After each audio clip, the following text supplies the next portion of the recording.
Welcome friends. आज हम लोग डिस्कस करेंगे न्यू लेबर कोड्स के बारे में और हमारा जो तीसरा कमिटेड जो वीडियो था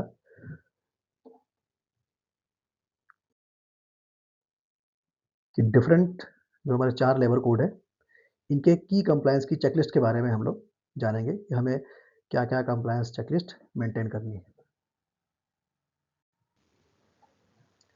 सबसे पहले डिस्कस करेंगे कोड ऑन वेजेस के बारे में। कोड ऑन वेजेस एप्लीकेबिलिटी के बारे में डिस्कस करेंगे। Minimum wages applicable to all employees in all establishment, पहले भी था, अभी भी है।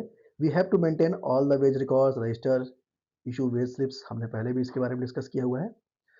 Follow timely payment of wages rules, हमें जो नया रूल बना हुआ है कि पहले भी था कि किसको 7 को देना है, किसको 10 को देना है, किसको प्रायर देना है, बट नाउ अब ये मैंडेटरी हो गया है कि गवर्नमेंट उसको सम प्लेटफॉर्म के थ्रू जो भी डेवलप हो रहे हैं, ये चीज़ें फॉलो करेगी कि वेदर वी आर डूइंग और not. Equal ways for main and women, ये एक इसको हमेशा ही गवर्नमेंट कहती थी कि भाई आप जेंडर डिस्क्रिमिनेशन नहीं कर सकते हैं, मैन और वुमेन को इक्वल वेजेस आपको देना है, लेकिन इम्प्लीमेंटेशन में बहुत सी जगह स्पेशली अनऑर्गेनाइज्ड सेक्टर में मेन और वुमेन का वेजेस डिफरेंट होता था। लेकिन अब क्या है कि इसके लिए स्ट्रिक्ट कंप्लायंस की गाइडलाइन दे दी है कि आपको इक्वल वेजेस मेन और वुमेन को देना है। वेज स्ट्रक्चर और कंप्लायंस के बारे में बात करें, एक मेजर चेंजेस आया है कि अब किसी भी वर्कर या एम्प्लॉय का वेज जो ब्रेकअप जब आप करते हैं, तो उसमें बेसिक प्लस डीए 50% से कम नहीं हो सकता है, वो 50% से ज़्यादा ही होगा। किसका? सीटीसी का। जो भी आप किसी भी एम्प्लॉय को सीटीसी दे रहे हैं, उसका 50% से कम होना चाहिए। अगर आप किसी भी प्रकार के allowances like HRA, OT, bonus, PF, अगर इनको करेक्टली आपको एक्सक्लूड इंक्लूड करने हैं, अगर आपने कुछ भी डिफरेंट किया हुआ है कि सपोज़ आपकी बेसिक, सपोज़ आप किसी भी कैलकुलेशन को देख के देखते हैं कि ये हमारे मान लिया हमने 50% है।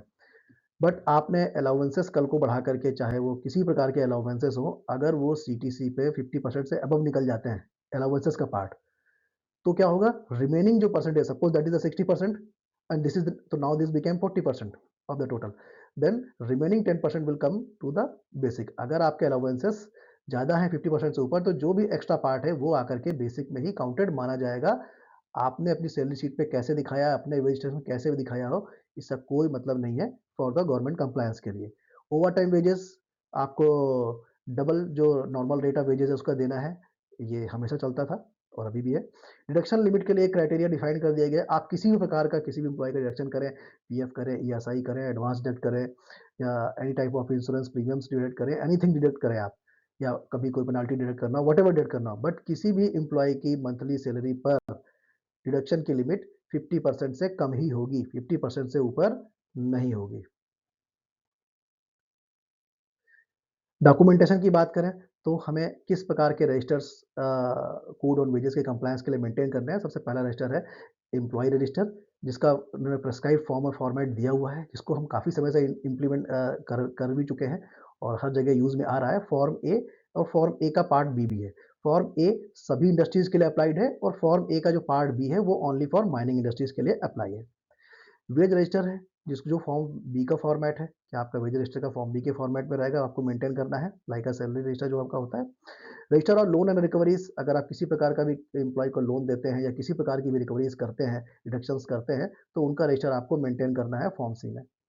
अटेंडेंस रजिस्टर आपको फॉर्म डी के फॉर्मेट में मेंटेन करना है, ये सेम ही है, कोई चेंजेस नहीं हुआ है। Rest, leave, leave with wages का जो भी आप रजिस्टर मेंटेन करना है आपको, उसका फॉर्म ई का फॉर्मेट जो गवर्नमेंट ने दिया हुआ है, उस पे मेंटेन करना है। अच्छा, ये सारे फॉर्मेट्स मार्केट में हैं, सभी कंपनी ने इसको इम्प्लीमेंट कर लिया है काफ़ी समय से, और इश्यू वेज स्लिप हमें एवरी मंथ देनी है, ये सभी के लिए मैंडेटरी कर दिया गया है। नोटिसेस की बात करें, तो कोड ऑन वेजेस के अंतर्गत आपको मिनिमम वेज का नोटिस आपको नोटिस बोर्ड में डिस्प्ले करना है कि भाई मिनिमम वेजेस पे क्या चल रहा है। अब आपको कोड का, पहले हम क्या होता था डिफरेंट एक्ट के एब्स्ट्रैक्ट को डिस्प्ले करते थे, अब आपको कोड का एब्स्ट्रैक्ट आपको नोटिस बोर्ड पे डिस्प्ले करना है। ये दो कंप्लायंसेस जिसको आपको मेंटेन करनी है नोटिस बोर्ड के पॉइंट ऑफ व्यू से, कोड ऑन वेजेस के पर्पज से। अब हम बात कर लेते हैं इंडस्ट्रियल रिलेशंस कोड 2020 के बारे में। इसकी की कंप्लायंस चेकलिस्ट चेक कर लेते हैं कि इसकी एप्लीकेबिलिटी सभी एस्टेब्लिशमेंट में है। अब यहाँ पे स्टैंडिंग ऑर्डर्स के लिए एक क्राइटेरिया दिया गया है कि स्टैंडिंग ऑर्डर मैंडेटरी उसी कंडीशन पर है जब आपकी एम्प्लॉय की स्ट्रेंथ, यानी कि टोटल आपकी जो मैन पावर स्ट्रेंथ है, वो 300 से इक्वल या 300 से ऊपर हो।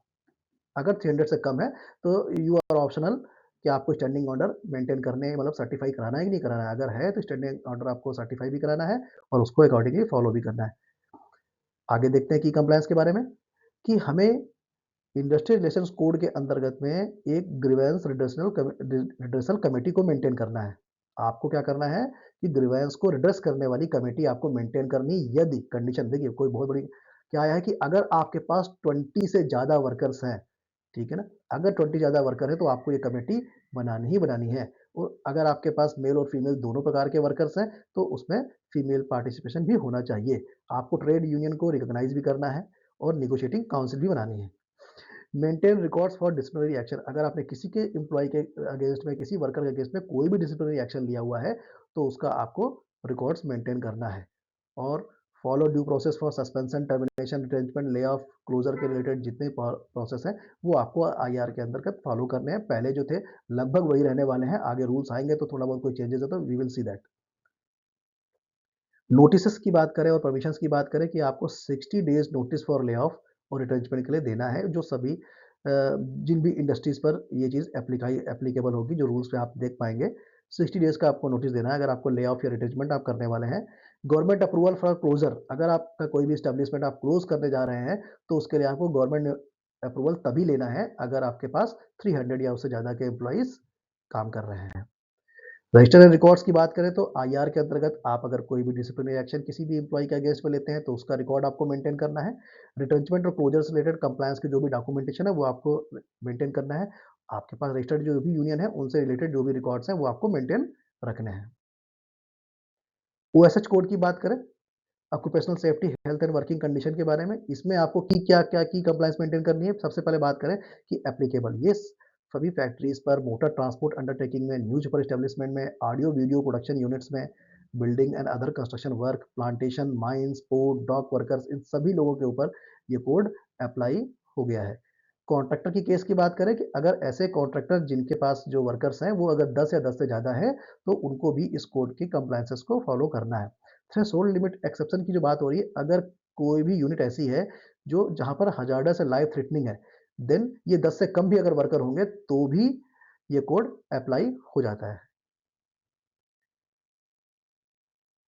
हेल्थ एंड सेफ्टी स्टैंडर्ड के बारे में जो हमें इसकी की कंप्लायंस में मेंटेन करना है इसके लिए कि आपको सेफ वर्किंग एनवायरनमेंट देना है, ड्रिंकिंग वाटर की व्यवस्था देनी है, वॉशरूम देने हैं, फर्स्ट एड फैसिलिटी आपको देनी है, क्लीनलीनेस एंड हाइजीन आपको मेंटेन करनी है अपने वर्क प्लेस पर, ventilation and proper temperature control आपको मेंटेन करना है, लाइटिंग प्रॉपर मेंटेन करनी है वर्कर को काम करने के लिए, वेस्ट डिस्पोजल भी आपको प्रॉपर उसके सिस्टम्स मेंटेन करने होंगे, weekly holidays and working hours की जो लिमिट प्रेस्क्राइब करी गई है वो भी आपको मेंटेन करनी है और वर्किंग आवर्स का आपको रजिस्टर भी मेंटेन करना है। वर्क प्लेस सेफ्टी के बारे में बात करें, आपको फायर सेफ्टी इक्विपमेंट आपको इंस्टॉल रखने हैं और उनका इंस्पेक्शन रूटीन में होते रहना है कि वेदर वो एक्सपायर हो तो नहीं गए हैं, वो प्रॉपर फील्ड है कि नहीं फील्ड है और वो किसी भी फायर फाइटिंग केस को हैंडल करने के लिए कैपेबल हैं या नहीं। सेफ्टी ट्रेनिंग आपको सभी वर्कर्स को देनी है वर्क प्लेस पे काम करने के लिए। पर्सनल प्रोटेक्टिव इक्विपमेंट पीपीज आपको सभी को प्रोवाइड करने लाइक हेलमेट, गमबूट्स एंड जैकेट्स। जहाँ पर भी जो चीज़ें अप्लाई होती हैं, ज़्यादा नॉइस है तो आपको क्या कहते हैं कि ईयरबड्स देने हैं। सेफ्टी कमेटी आपको फॉर्म करनी है जहाँ पर ये एप्लीकेबल होती है। वर्किंग कंडीशन की बात करें कि आपको शिफ्ट की टाइमिंग प्रॉपर आपको मेंटेन करनी पड़ेगी। शिफ्ट रोस्टर चार्ट को गवर्नमेंट यानी कि जो आपके लेबर एनफोर्समेंट ऑफिसर्स हैं ये इसको मॉनिटर भी करेंगे। Women allowed in all shift with safety measures, तो ये भी आपको मेंटेन करनी है। एनुअल हेल्थ चेकअप्स अब आपको रिक्वायर्ड हो गया है कि सभी आपको वर्कर्स का आपको एनुअल हेल्थ चेकअप कराना है, स्पेशली इन कंडीशन अगर 40 ईयर से ऊपर है तो आपको मतलब आपको एवरी ईयर उनका तो हेल्थ चेकअप कराना ही कराना है। इमरजेंसी एग्जिट एंड ड्रिल्स आपको मेंटेन करने हैं कि आपके वर्क प्लेस पर अगर कोई इमरजेंसी होती है तो वर्कर से एम्प्लॉय कहाँ से निकलेंगे वो आपको प्रोविजंस आपको देने हैं और टाइम टाइम पर आपको ड्रिल्स भी करानी है कि अगर ऐसा कुछ होता है तो how workers will handle these all the things. Licences और रजिस्ट्रेशन की बात करें कि सभी एस्टेब्लिशमेंट को ओएसएच कोड के अंतर्गत में लाइसेंस लेना होगा। अब कॉन्ट्रैक्टर के भी लाइसेंस ओएसएच कोड के अंदर में ही आएंगे और इनका रिन्यूअल भी ओएसएच कोड के थ्रू आपको कराना पड़ेगा। सोशल सिक्योरिटी कोड की बात करें, इन पे क्या है आपको पीएफ की जो भी कंप्लायंस है, रजिस्ट्रेशन, एम्प्लॉयर का कंट्रीब्यूशन, जो भी हम डिपॉजिट कर रहे हैं, जो करंट सिस्टम है, वो सारे आपके चलते रहेंगे। PF return filing, KYC of employees, सब जो सिस्टम्स है आपके पीएफ के पोर्टल से जो चीज़ गवर्न हो रही है, अभी भी आप फॉलो कर रहे हैं, सेम है, there is no changes, major changes. ESI compliance की बात करें कि अगर आपके पास कहीं पर भी 10 से ज़्यादा अगर एम्प्लॉइज़ हैं, ईएसआई अप्लाई कर रहा है, कंट्रीब्यूशंस आपको पे करने हैं, वही सारे काम करने हैं आपको, टेम्परेरी आईडी आपको जनरेट करने हैं, ईएसआई कार्ड जनरेट करने हैं, फाइलिंग ऑफ रिटर्न्स, जो भी आप करंट फॉलो कर रहे हैं, सारे सिस्टम्स आपको फॉलो करने हैं। अदर सोशल सिक्योरिटी बेनिफिट्स की बात करें, जो मेजर चेंजेस आया है कि भाई ग्रेच्युटी का जो पेमेंट है, जो पहले हम आफ्टर 5 ईयर्स करते थे, करना है। अगर आपके परमानेंट एम्प्लॉइज़ हैं और अगर आपने फिक्स्ड टर्म एम्प्लॉयी में किसी को भी हायर किया है, तो अगर आपको उसकी सर्विस 1 ईयर है, तो आपको अकॉर्डिंगली आपको ग्रेच्युटी 1 ईयर में ही पे करनी है। सपोज़ 2 ईयर्स काम किया, तो 2 ईयर्स की ग्रेच्युटी आपको कैलकुलेट करके पे कर देनी। मैटरनिटी बेनिफिट की बात करें, तो पेड लीव्स आपको और मेडिकल लीव्स दोनों चीज़ें आपको देनी है। आप पहले भी देते थे, अभी भी देनी है। थोड़ा स्ट्रिक्ट कंप्लायंस हो सकता है, जिस प्रकार से गवर्नमेंट इस पे फोकस कर रही है और जो हम डिस्कस कर पा रहे हैं वेरियस लेबर इन्फोर्समेंट अथॉरिटी के साथ में कि what there are next action plan. Compensation for workplace injury, अगर वर्कप्लेस पे कोई इंजरी हो गई तो आपको कंपनसेशन देना है। अब वो सोशल सिक्योरिटी कोड के अंतर्गत आएगी, जो पहले आपके वर्कमेन कंपनसेशन एक्ट के अंदर आती थी। मैंडेटरी श्रमिक डेटाबेस, अगर अनऑर्गेनाइज्ड जो भी वर्कर्स हैं आपके, उनका आपको डेटाबेस मेंटेन करना है। इसके लिए गवर्नमेंट भी प्लेटफॉर्म लॉन्च करेगी, जिसमें आपको ये सब चीज़ें मेंटेन रखनी पड़ेगी और आप इंटरनली मेंटेन कर सकते हैं। जब भी आपसे कभी डिमांड किया आता है, तो आपको उसका रिकॉर्ड मेंटेन होना चाहिए। गिग एंड प्लेटफॉर्म वर्कर के रजिस्ट्रेशन भी जहाँ एप्लीकेबल है, वहाँ पर आपको कराने हैं। गवर्नमेंट के पोर्टल पे भी कराने हैं आपको, तभी गिग एंड प्लेटफॉर्म वर्कर को different social security related benefits मिल पाएँगे। तो एम्प्लॉयर और gig workers both will register in that platform to take the benefits. PF records and registers आपको मेंटेन करने हैं। रिकॉर्ड रजिस्टर की अगर बात करें, ईएसआई के रिकॉर्ड रजिस्टर जो आप एज इट इज अभी मेंटेन कर रहे हैं, सेम आपको मेंटेन करने हैं। एक्सीडेंट अगर हो जाता है, तो उसका एक सेपरेट रिकॉर्ड रजिस्टर आपको मेंटेन करना है। मैटरनिटी बेनिफिट्स का आपको जो भी है, उसका भी रजिस्टर आपको मेंटेन करना है। तो ये कुछ सोशल सिक्योरिटी कोड के अंदर है, जिनको आपको रजिस्टर आपको मेंटेन करने हैं। आप अभी भी कर रहे हैं, बट आपको इनको टू बी कंटिन्यूड करना है, ये ऑब्सोलीट नहीं हुए हैं। कुछ जनरल कंप्लायंस की बात करें, जो सभी लेबर कोड्स के बारे में हम बात करें, रिव्यू कर लेते हैं। Registration, establishment registration under all applicable codes कराना ही कराना है। कुछ डॉक्यूमेंट्स आपको जैसे मेंटेन करने हैं, एचआर रिलेटेड आपको अब कुछ कंपल्सरी किए गए हैं, लाइक अपॉइंटमेंट लेटर सभी को देना है। पहले हम एम्प्लॉइज़ को देते थे, वर्कर्स को देते थे, नहीं देते थे, बट अब आपको वर्कर्स को भी अपॉइंटमेंट लेटर देना है। कंप्लीट केवाईसी करनी है, पहले भी करते थे, अभी भी करते थे। अटेंडेंस रिकॉर्ड मेंटेन करने हैं, लीव रिकॉर्ड्स मेंटेन करने हैं, salary structure aligned with to the wage code. Wage code ने जो बोला है, उसके अकॉर्डिंग सैलरी स्ट्रक्चर आपको अलाइन करना है। जो मेजर थिंग क्या है कि आपका बेसिक और डीए 50% से कम नहीं होना चाहिए टोटल सीटीसी का। फुल एंड फाइनल सेटलमेंट की जो भी पॉलिसीज आपको मेंटेन करनी है। इंटरनल कमिटीज आपको बनानी है। आपको पोस्ट इंटरनल कमेटी बनानी है अगर आपके पास 10 से ज़्यादा एम्प्लॉइज काम करते हैं। सेपरेट रिक्वायरमेंट है ये, पोस्ट एक्ट के अंतर्गत, यानी preventing of sexual harassment act के अंतर्गत। ठीक है ना, जहाँ पे वुमन वर्क प्लेस पे काम करती है, तो इसकी भी आपको प्रॉपर कमेटी बनानी है। ग्रीवेंस रिड्रेसल कमेटी आपको बनानी है अगर आपके पास 20 या 20 से ज़्यादा एम्प्लॉइज़ हैं। सेफ्टी कमेटी आपको बनानी है। फैक्ट्री या हजार्डस एस्टेब्लिशमेंट अगर कोई भी है, तो वहाँ पर आपकी सेफ्टी कमेटी बनाना कंपल्सरी है। डिसिप्लिनरी रिक्वायरमेंट की बात करें, जो मैंडेटरी किया गया है, सॉरी डिस्प्ले रिक्वायरमेंट, कि आपको नोटिस बोर्ड पे क्या डिस्प्ले करना है। आपको सभी आप कोर्स के क्लब करके आपसे बात करते हैं कि मिनिमम वेजेस आपको डिस्प्ले करना है। अभी पहले भी हमें करना था, अभी भी करते थे। वर्किंग आवर्स आपको डिस्प्ले करना है, पहले भी करते थे, अभी भी नोटिस बोर्ड में डिस्प्ले करना है। सेफ्टी के इंस्ट्रक्शंस आपको डिस्प्ले करना है, इसमें भी कोई चेंजेस नहीं हुआ है, वो आपको करना ही है। और चेंजेस केवल आप यहीं पे देख पा रहे हैं कि पहले आपको डिफरेंट एक्ट्स थे, उनके एब्स्ट्रैक्ट आपको शोकेस करने पड़ते थे। अब आपको abstract of all labour code show करने हैं, यानी कि 4 लेबर कोड्स हैं, इनके एब्स्ट्रैक्ट आपको शोकेस करने हैं। तो ये आपके लिए ईज़ होने वाला है। एम्प्लॉयर और इंस्पेक्टर की कॉन्टैक्ट डिटेल्स आपको मेंटेन करनी है, मतलब नोटिस बोर्ड में भी आपको शो करना है कि कौन आपका करंट इंस्पेक्टर है, जिस और उनकी contact detail, so that worker को अगर किसी प्रकार का इश्यू होता है, वो उनसे कॉन्टैक्ट कर सकते हैं। ऑडिट और इंस्पेक्शन की बात करें कि आपको maintain all records in electronic और फिजिकल फॉर्मेट। जो भी आपका ऑडिट होता है या कभी कोई भी इंस्पेक्शन होते हैं, उनके आपको रिकॉर्ड मेंटेन करने हैं। आप इलेक्ट्रॉनिक मेंटेन करें या फिजिकल। इसमें अगर बात करूँ कि आपको वेरियस रिकॉर्ड, रजिस्टर्स, जितने भी आप मैन पावर के रिलेटेड जितनी भी हम यहाँ बातें कर रहे हैं, सब आपको मेंटेन करनी है। इनको आप इलेक्ट्रॉनिक फॉर्मेट या फिजिकल फॉर्मेट, दोनों में से किसी भी एक फॉर्मेट पे आपको मेंटेन करना है। Make it available to inspector cum facilitator on demand. ये सारे रिकॉर्ड्स जब भी इंस्पेक्टर कम फैसिलिटेटर, पहले हम क्या होते थे कि हम बोलते थे लेबर इंस्पेक्टर, नाउ अब हम क्या बोलेंगे, labour inspector cum facilitator, because वो आपके इंस्पेक्शन करने के अलावा आपको गाइड भी करेंगे, आपको फैसिलिटेट भी करेंगे। तो जब भी ये कभी आपके पास आते हैं, तो इनको आपको ये सारी चीज़ें शो करानी है, इस प्रकार से हो कि उनको ईज़िली एक्सेसिबल हो सके। तो आज के वीडियो में इतना ही।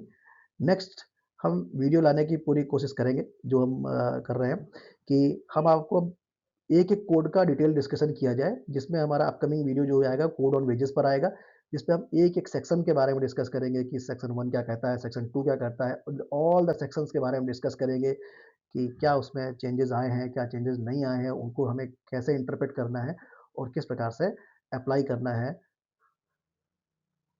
तो अब आप क्या है, इस चैनल को सब्सक्राइब कर लें, नोटिफ़िकेशंस को ऑन कर लें, सो दैट जब भी हमारा नया वीडियो इससे रिलेटेड आए, तो आपको अलर्ट मिल जाए और आप उसको ईज़िली टाइमली इन्फॉर्मेशन गेन कर सकें। साथ ही साथ हम इस चैनल के थ्रू अदर भी अपकमिंग वीडियोज़ लाएँगे टेक्नोलॉजी से रिलेटेड। आज एआई हर जगह बूम मचा रहा है, एचआर में भी एआई ने अपना रोल प्ले करना शुरू कर दिया है।